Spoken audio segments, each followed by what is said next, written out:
Bienvenue à cette émission spéciale de TVC l'été extra du 2 août 2022. Le sujet aujourd'hui, la nouvelle proposition d'Élections Canada concernant le découpage électoral. À tous les 10 ans, une réévaluation du découpage électoral a lieu et le processus actuel a débuté en octobre 2021. Pour s'assurer de protéger le poids politique du Québec, le 3 mars dernier, le Bloc québécois a déposé une motion et a obtenu un consensus pour conserver ses 78 circonscriptions advenant la réalisation d'un découpage électoral. La nouvelle proposition déposée éliminerait un siège dans l'est du Québec, soit la circonscription d'Avignon, Labitis, Matane, Matapédia, pour en ajouter une dans les Laurentides, la circonscription des Pays d'en haut. Cette proposition a un impact majeur pour la MRC de la Matapédia, puisque celle-ci serait scindée en deux et appartiendrait à deux circonscriptions distinctes. Pour discuter de cette nouvelle proposition, je rencontre la députée d'Avignon, Lamitis, Matane, Matapédia, Christina Michaud, celle dont la circonscription est directement concernée. Christina Michaud, bonjour. Merci d'avoir accepté notre invitation. Bonjour, merci à vous. Il y a eu une nouvelle proposition qui a été lancée par Élections Canada pour un nouveau découpage électoral. Et dans cette proposition-là, ça a créé une douche froide pour la population de la circonscription d'Avignon, Lamitis, Matane, Matapédia, parce qu'on prévoit son abolition. Donc, première question, comment on t'a annoncé cette proposition-là et comment tu réagis? Quand là, les organisations ou peu importe qui veut qu'une nouvelle passe sous le radar, là, souvent ils sortent ça un vendredi après-midi, fin de journée, vendredi soir, pour être sûr que personne s'en rende trop compte et que ça ne soit pas partout dans les médias. Et c'est ce qui est arrivé. Élections Canada a sorti ça vendredi soir dernier. Et évidemment, Pascal Bérubé, que vous connaissez aussi bien que moi, qui est un aguerri de Twitter, a vu ça en premier et m'a envoyé ça. Et j'étais comme, ben, ça se peut pas. J'y crois pas. Là. OK, fait qu'on t'a pas avisé du tout avant que ta circonscription faisait partie du nouveau plan. Exactement. Okay. Élections Canada a publié sa nouvelle carte, la proposition qu'il fait pour 2024, sans trop d'explications. Puis il envoie ça dans l'univers Internet et nous, on s'en rend un peu compte. Et là, les médias ont vu ça et il y a eu des réactions négatives, bien entendu, parce que... Chez Élections Canada, c'est des fonctionnaires qui sont derrière un ordinateur qui disent bon, on y va selon la démographie. Avignon, Lamitis, Matane, Matapédia, c'est le comté le moins populeux au Québec. Donc, il faut que ce soit égal ailleurs. Alors, on le tasse. On le sépare en deux, en fait. Un côté vers la Gaspésie, un côté vers Rimouski. Puis, c'est fait, puis il n'y a pas de problème. Mais sans prendre en compte les réalités régionales, on sait que c'est un immense territoire qui a déjà des défis importants. Ils ont scindé des MRC en deux. Donc, oui, Amqui et Valbriand, par exemple, ne se retrouvent même pas dans la même circonscription fédérale, ce qui fait aucun sens. Alors, on pourra en parler plus en détail, mais ma première réaction quand j'ai vu ça, ben j'y croyais pas, premièrement, parce qu'en fait, on vient tout juste de voter une loi au Parlement les dernières semaines de la session parlementaire, parce qu'Élections Canada avait fait à peu près la même chose à l'automne dernier en disant voici notre proposition pour le redécoupage électoral de 2024. On propose que la Colombie-Britannique, par exemple, gagne 2 sièges, que telle autre province gagne 1 siège, et le Québec était la seule province à perdre un siège. Alors là, on avait fait une entrevue là-dessus, justement. Exactement. On avait dit, ben ça n'a pas de bon sens. On sent que le poids politique du Québec est affaibli, et même si on arrivait au statu quo en disant, ben on gagne notre pari de rester à 78 sièges, si les autres sièges des autres provinces continuent d'augmenter, ben le poids politique s'affaiblit quand même. Alors, on a gagné à demi à peu près cette bataille-là et on a réussi à faire en sorte, tous les partis se sont entendus, que le Québec garde ses 78 sièges. Alors, pour moi, c'était l'histoire du passé, c'était canné, on n'allait pas en reparler. Mais là, Élections Canada revient en disant, ben on garde 78 sièges, mais on en supprime un pour en créer un nouveau dans une autre région du Québec. Alors, c'est ça ramène le débat un petit peu ici. Bon. Justement, là, tu nous parles un petit peu, là, on va aller plus en détail là, sur c'est quoi cette proposition-là qu'ils font. Ils ont coupé ça en deux, ils ont séparé. C'est quoi exactement? Qu'est-ce qui arrive là, exactement? Puis comment vont s'appeler les circonscriptions? Là, en fait, en ce moment, il y a 4 circonscriptions dans l'est du Québec. On a Gaspésie-les-Îles, la mienne, Avignon-la-Métis, Matane-Matapédia. Plus à l'ouest du Bas-Saint-Laurent, il y a Rimouski, Négette, Témiscouata, les Basques. Puis ensuite de ça, Rivière-du-Loup, je la connais pas par cœur, là, c'est des longs noms de même. Oui. Mais bon... C'est Montmagny-Lillet, Kamouraska, Rivière-du-Loup. Exactement. Celle-là n'est pas touchée. Donc, c'est vraiment Avignon-la-Métis, Matane-Matapédia disparaît selon la proposition d'Élections Canada. Ils agrandissent la ligne vraiment. Là. Je vous propose d'aller jeter un coup d'œil au plan, au nouveau redécoupage. Ils vont tracer une ligne après les plateaux, là, entre les plateaux de la Matapédia et ici. Ça coupe entre Amkoui et Valbriand. Dans la Matanie, on va voir Matane d'un côté, mais Sainte-Félicité de l'autre côté, par exemple. Alors, tout ce grand territoire-là, avec la péninsule gaspésienne, ça se trouve être Gaspésie-les-Îles, Listigouche. Alors là, on l'a vu sur la carte qu'il y avait vraiment cette volonté d'inclure des noms de communautés autochtones dans les nouveaux noms de circonscription. Alors, ce serait ce grand territoire-là qui est à peu près similaire au territoire de la Belgique en superficie. Okay, là. Donc, pour un seul représentant, ça représente, oui, beaucoup de monde, peut-être moins de monde qu'ailleurs, mais beaucoup de monde dispersé sur un très, très grand territoire. Alors, ça vient avec des défis.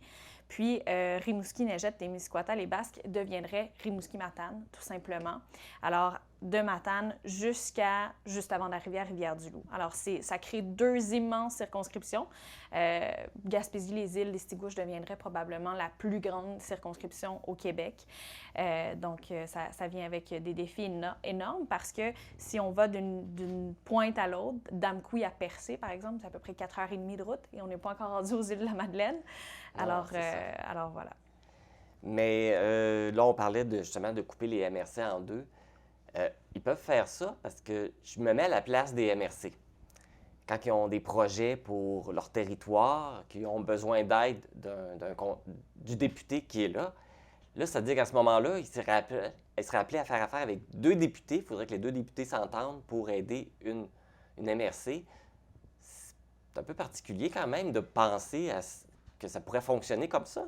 Bien, ça vient compliquer les choses un petit peu, surtout quand on est habitué depuis 10 ans, par exemple, de faire de la même façon. Et pour moi, j'ai affaire avec 56 municipalités, donc 56 maires, 4 préfets, 2 chefs de communautés autochtones. C'est beaucoup d'interlocuteurs. Oui, sauf que, par exemple, quand tu fais affaire avec le préfet, exactement. Lui, il a affaire juste toi, parce que juste toi qui s'occupe de toi. Là, dans ce cas-là, le préfet aurait 2 Et ça députés. arrive dans certaines circonscriptions. Okay. En ville, par exemple, on va avoir un seul maire, mais 2 députés, par exemple. Donc, c'est des choses qui arrivent, mais l'enjeu ici, c'est d'aller... Il y a déjà des identités distinctes des MRC. Par exemple, la MRC de la Matapédia et la MRC de la Métis, c'est 2 choses complètement différentes. Chacun a leur façon de fonctionner, chacun a vraiment leur identité. Et même chose pour la MRC de la Matanie, la MRC d'Avignon. Alors, d'aller couper... mettons que la MRC de la Matapédia veut passer une résolution pour telle chose qui sera en rapport avec une des circonscriptions fédérales. Bien là, la moitié des autres municipalités, c'est comme si ça les concernait moins. Donc, ça vient créer des enjeux supplémentaires qu'on n'a pas nécessairement besoin. Mais au-delà de ça, c'est d'aller, je pense, mêler les gens dans, la région administrative, la région touristique. Déjà, c'est 2 choses différentes. Après ça, les différentes MRC. Alors, quand on vient chambouler tout ça, les gens s'y retrouvent plus nécessairement et ça double le nombre d'interlocuteurs dans les dossiers qu'on a à travailler. C'est juste pas pratique au final. Puis il faut penser aussi que des fois, peut-être ces 2 députés-là ne sont pas du même parti. Ça pourrait arriver. Ça pourrait créer des enjeux majeurs aussi. Là. En effet, je pense que quand il y a une bonne communication, peu importe la couleur des partis politiques, tout peut bien aller. Mais c'est vraiment un enjeu de représentativité. Moi, je le vois comme ça. Je pense qu'on serait bien... Les maires, s'ils ont affaire à 2 députés, seraient très bien capables de travailler. C'est moins ça l'enjeu. Mais c'est plutôt... en 1993, on a perdu un siège dans l'Est du Québec. Là, ce serait le même scénario qui se répéterait pour se retrouver à 3 sièges seulement. Alors, l'Est du Québec perd de sa voix, perd de son poids politique. Au départ, on avait 5 votes à la Chambre des communes pour les gens de la Gaspésie, du Bas-Saint-Laurent. Et en 2024, on se retrouverait avec seulement 3. Donc ça, c'est grave. Ça, c'est plutôt ça l'enjeu. Et le fait que, déjà, j'ai 4 bureaux sur mon territoire pour essayer de donner un service à la population. On est dans une région où, économiquement, c'est plus difficile. Le salaire moyen est peu peu élevé, le prix de l'essence est très élevé, l'inflation, tout ça. Alors, de demander aux gens qui veulent avoir un service de leur député de faire des heures de route pour se rendre dans un point de service, c'est pas l'idéal.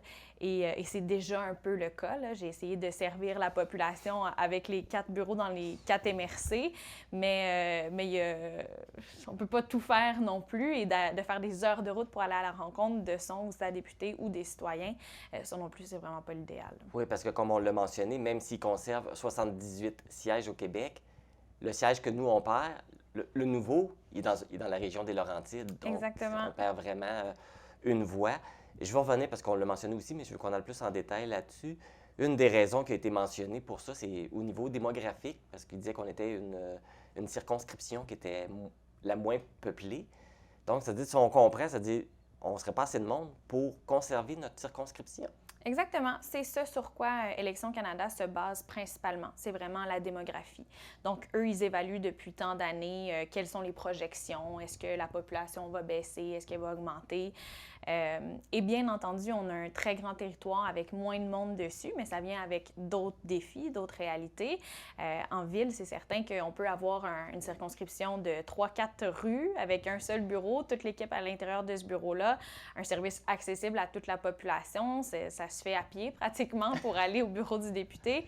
Alors, c'est pas la même réalité, tandis que si on a un très, très grand territoire, même si il y a moins de monde, et j'essayais de comparer, oui, le nord du Québec, par exemple, de très, très grand territoire, mais il est peu habité au final. Alors, le député n'a pas à faire des heures et des heures de route, oui, dans certains cas, pour se rendre d'une municipalité à l'autre, mais il y a une grande partie du territoire qui est non habité. Tandis qu'ici, si on fait le tour de la péninsule gaspésienne, il va y avoir des villages un peu partout. Oui, des villages avec 200, 300 habitants, mais il y a du monde un peu partout et les villages sont éloignés les uns des autres. Alors, ça crée cette autre réalité-là, réalité territoriale, qui n'est pas prise en compte dans la démographie. Donc, c'est un peu ça qui est dommage, que le calcul soit fait selon la démographie seulement et qu'on prenne aucun autre élément en considération. Parce qu'on en a déjà discuté dans des entrevues qu'on a déjà fait ensemble, puis tu couvres quand même un grand territoire, c'est déjà pas évident pour les déplacements. Là, en coupant ça comme ça, les 2 circonscriptions vont être encore plus grandes. Fait que j'imagine que le député qui va couvrir va avoir encore plus grand à se déplacer, va avoir plus grand à couvrir, ça ne sera pas l'aider non plus. Là. Non, bien surtout pour un député ou une députée qui veut être présent dans sa région. C'est mon cas. En étant député fédéral, je passe la moitié de l'année à Ottawa. Le reste du temps, autant que possible, je suis ici. J'essaye d'aller à toutes les activités possibles. C'est certain que je ne peux pas toutes les faire. J'habite la Matapédia, alors c'est plus facile pour moi d'être dans la Matanie, la Métis, la Matapédia. Avignon, c'est un peu plus loin, j'y vais un peu moins souvent, mais j'essaie de le faire autant que possible. Alors, si on ajoute encore d'autres MRC à ça et que c'est encore plus grand, c'est certain qu'on ne pourra pas faire une épluchette de bladine le matin à Amqui puis aller un souper le soir à Percé, justement, ou à Gaspé ou n'importe où parce que les distances sont extrêmement longues. Ça pourrait avoir un impact sur la qualité du service que le député veut offrir à son territoire? Bien, peut-être. Je ne sais pas quels sont la projection qui vient avec ça ou quels seraient les détails ou la mise en œuvre. Est-ce que le fait d'avoir une très, très grande circonscription, ça viendrait avec un budget supplémentaire qui permettrait d'avoir davantage de bureaux, davantage d'employés qui peuvent offrir un service à la population? Peut-être, et ce serait une bonne chose. Mais en même temps, des fois, les gens, c'est le député ou la députée qui veulent voir leur souper, pas nécessairement les attachés politiques. Et ça, c'est important, c'est notre façon d'aller à la rencontre des citoyens. Et c'est quelque chose que je me fais souvent dire, ben je te vois souvent à la télé ou je te vois dans le journal. Je dis, ben vous me voyez, mais moi, je ne vous vois pas. Puis c'est important aussi pour un élu, un représentant de jaser avec les citoyens, de les voir de temps à autre. Alors, d'avoir un immense territoire, ça vient avec ces défis-là. Parce que pour moi, le travail d'un député, c'est pas seulement le travail parlementaire, c'est pas seulement le travail dans les bureaux, c'est aussi d'aller à la rencontre des gens. Et ça rend ça un petit peu complexe d'avoir un immense territoire comme celui qui serait dessiné là, par Élections Canada en ce moment. Je pense que ce n'est pas la première fois que notre circonscription est touchée par une volonté de voir réorganiser les comtés électorales. Il y a comme ça un acharnement sur l'Est du Québec. On dirait, hein? Je sais pas pourquoi les gens me demandent, est-ce que c'est politique ou... Parce qu'on sait que l'Est du Québec est un petit peu plus bleu qu'ailleurs. C'est le dernier bastion bleu, des fois, qu'on appelle. Mais non, je ne crois pas que ce soit politique. Je suis de bonne foi. Peut-être que je me trompe. C'est, à mon sens, des fonctionnaires qui sont derrière cette décision-là. Mais je pense que le politique peut embarquer à un certain moment, tout comme on l'a fait à la dernière session parlementaire. C'était une proposition d'Élections Canada. On pensait qu'on ne pouvait rien faire par rapport à ça. Mais non, la Chambre des communes a voté une loi et on a pu intervenir. Alors, je pense que la même chose pourrait se passer ici. Ça sera peut-être une longue bataille, mais je ne la vois pas comme perdue d'avance. Et en effet, ce n'est pas la première fois que ça arrive ici. Possiblement parce qu'on est encore le comté le moins peuplé au Québec. Alors, c'est encore celui-là qui est ciblé. Et il y a 10 ans, justement, bien, à chaque 10 ans, il y a un redécoupage électoral. Même si on n'enlève pas des circonscriptions, on peut les redessiner, justement. Il y a un certain moment, Avignon n'était pas dans ce comté-ci. Il y avait plutôt la Haute-Gaspésie, donc Saint-Onde-des-Monts, qui était dans le comté. Et il y a 10 ans, c'était la même chose, même scénario, on voulait supprimer ce comté-là. Et les 4 députés de l'Est du Québec, peu importe la couleur politique, à l'époque, c'était Jean-François Fortin, il y avait d'autres députés du NPD aux alentours, et ils s'étaient mis ensemble, s'étaient mobilisés, avaient déposé un mémoire à la commission des délimitations des circonscriptions, justement, et ça avait fonctionné. Donc, je pense que si les gens ne sont pas d'accord avec ça, comme je suis, qui veulent se faire entendre, je les encourage à le faire parce qu'on a vraiment...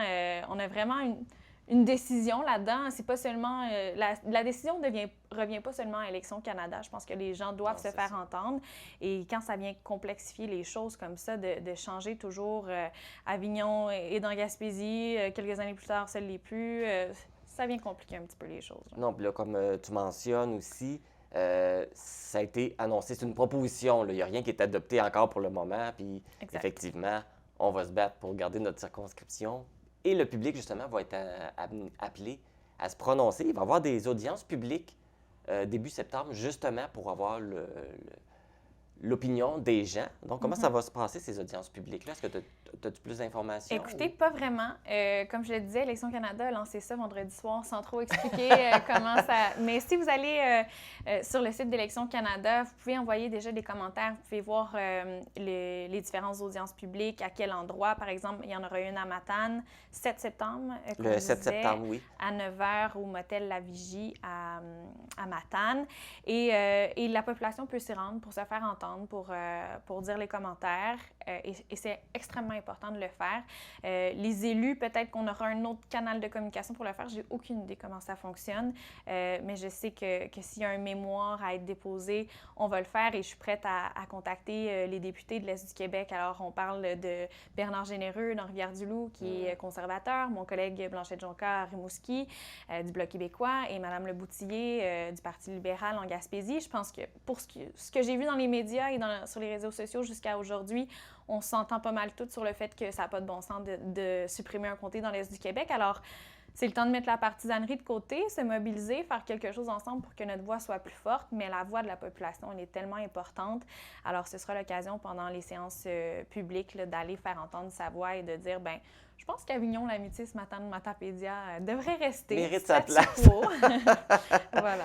Et justement, on mentionnait que ça a passé, la nouvelle a passé, parce que moi, je l'ai vu dans un article qui a été publié un samedi. Fait qu'ils ont passé ça justement pour pas qu'il y ait de réaction trop rapidement. Je ne sais pas si c'est trop vite, mais est-ce que tu as déjà des réactions du Bloc québécois ou des autres partis de l'opposition? Est-ce qu'il y a déjà un plan d'action qui est en train de se mettre en place, de savoir comment on va réagir, comment on va intervenir là-dedans? Exactement. Ça se met en place. Il y a une stratégie qui va être mise en place, évidemment. Puis, comme je le disais, je pense que c'est essentiel que la voix de l'Est du Québec, tous les députés se mobilisent, peu importe la couleur politique. Je pense que ça enverrait un fort message à Élections Canada. Puis de forcer les autres partis à se prononcer une fois qu'on sera à la Chambre des communes, comme le Bloc québécois le fait l'automne dernier, quand Élections Canada a proposé sa première proposition. Là. Ça a fait en sorte que les partis n'ont pas eu le choix de se dire oui, de se dire pour ou contre et de se mobiliser et de faire un choix. Donc, ça a mis ça dans l'opinion publique, ça ça l'a mis ça dans les médias aussi. Alors, ça a attiré l'attention sur la chose et on a pu légiférer. Alors, j'ai bien l'intention, le Bloc québécois a bien l'intention de le faire aussi cette fois-là pour sauver cette circonscription-là, parce que, comme je l'ai dit, c'est pas parce que c'est la mienne, oui, c'est plate, là, que c'est la mienne qui soit ciblée, mais c'est surtout le fait que c'est la voix de l'Est du Québec et on veut pas se retrouver dans une situation où, à un moment donné, il n'y aura qu'un seul député pour une immense région parce qu'il y a eu un déclin démographique. Je pense qu'il faut se baser sur plus d'aspects que seulement la démographie. Alors, il y aura une stratégie qui sera mise en place, bien entendu. On risque d'en entendre parler encore dans les prochains mois. En tout cas, moi, c'est une bataille que je risque de mener férocement là, dans les prochains mois. Oui, puis je trouve ça important, comment tu le mentionnes, parce que c'est pas une compétition politique, qu'on soit bloquiste, qu'on soit libéral, qu'on soit conservateur.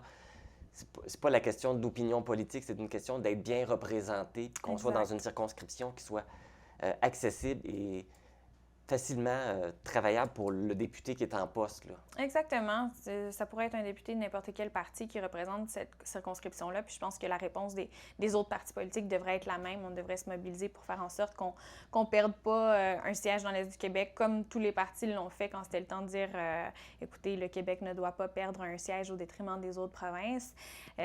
Donc, c'est pas une question politique tant que ça, j'ai l'impression, mais une question de démocratie, une question de représentativité. Et c'est le meilleur moment pour mettre la partisanerie de côté dans ces moments-là. Donc, j'appellerai mes autres collègues à se prononcer assez rapidement là-dessus. Bien entendu, c'est pour 2024. Comme on le disait, il n'y a rien de coulé dans le ciment. Tout peut changer. La décision pourrait être invalidée si on parle assez fort, si la population parle assez fort. Mais c'est certain qu'on ne laissera pas passer ça. Non, parce que là, on parlait, c'est ça, d'enlever d'un siège dans le Bas-Saint-Laurent, dans l'Est du Québec, pour en remettre une dans les Laurentides. Mm-hmm. Mais est-ce que les Laurentides ont vraiment besoin d'une circonscription supplémentaire? Écoutez, je connais pas beaucoup. Et moi non plus, j'ai aucune idée quelle est la situation démographique des Laurentides en ce moment. J'imagine que si on ajoute un comté là, c'est parce qu'il y a peut-être eu une poussée de démographie dans les dernières années. Mais c'est pas une raison suffisante pour moi de supprimer une circonscription dans l'Est du Québec. Donc, tant mieux s'il y a plein de gens ailleurs et qu'il faut ajouter des sièges, super.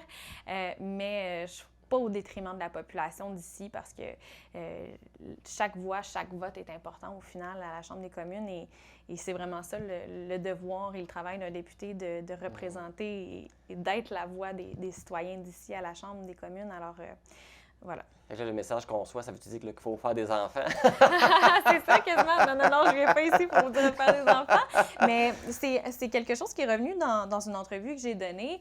C'est dommage qu'on se base sur des trucs à très long terme ou peut-être sur les données du passé pour dire qu'il y a un déclin démographique ici, parce que si la pandémie a apporté une chose de positive, c'est bien que les gens sont venus ici. Ça a été très populaire de s'installer en région, de quitter la ville pour venir s'installer ici. Et là, on a un beau problème, on a un manque de logement pour accueillir tous ces gens-là. Donc, je ne sais pas s'il y a une autre façon de voir les projections, mais moi, je sens que la région se revitalise de plus en plus. Il y a des beaux investissements qui sont faits. Les gens veulent venir s'installer. Donc, je ne dis pas qu'il va y avoir un boom démographique demain matin, mais en même temps, comme je disais, il faut prendre en compte les autres réalités et la réalité territoriale, c'en est une. Oui, et puis aussi, j'avais fait des entrevues avec la MRC qui disait qu'au niveau des nouveaux arrivants, il y a un surplus, on était dans le positif, là, ça fonctionnait bien. Exact. La quantité de gens qui arrivaient, il y en avait moins qui repartaient, fait qu'on avait toujours un surplus, puis on se fait dire qu'on est encore pas assez peuplé, ça fait...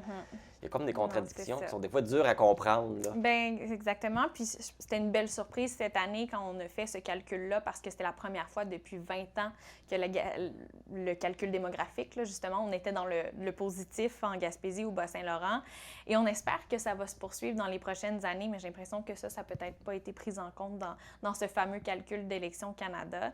Alors, j'invite vraiment les gens à aller se prononcer, parce que je pense que la plupart des gens sont un peu d'accord avec notre position, comme quoi on ne veut pas perdre de notre voix, de notre poids. Et je parlais avec des maires, des conseillers municipaux dans les derniers jours, et tout le monde est un peu outré, là, et ils ne comprennent pas, surtout avec la grandeur du territoire. On le dit souvent, là, mais c'est quelqu'un qui est député en ville ne comprend pas la réalité ici. C'est assez impressionnant, les heures de route qu'on doit faire pour représenter bien nos gens.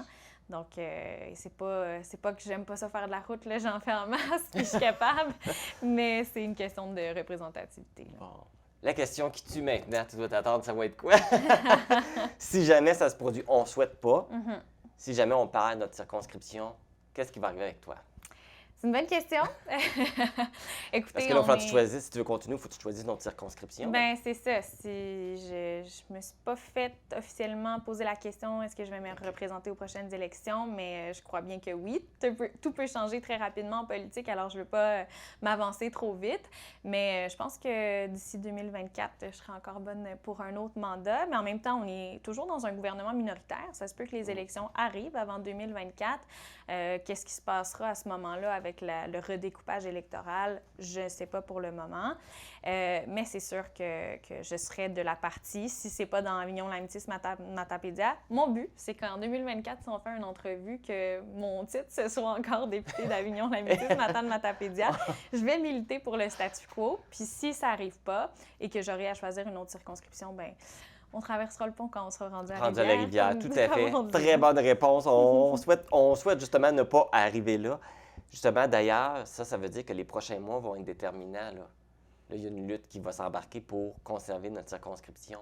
Fait que là, tu risques d'avoir des mois très chargés là, dans les semaines à venir. Oui, les mois absolument. À venir.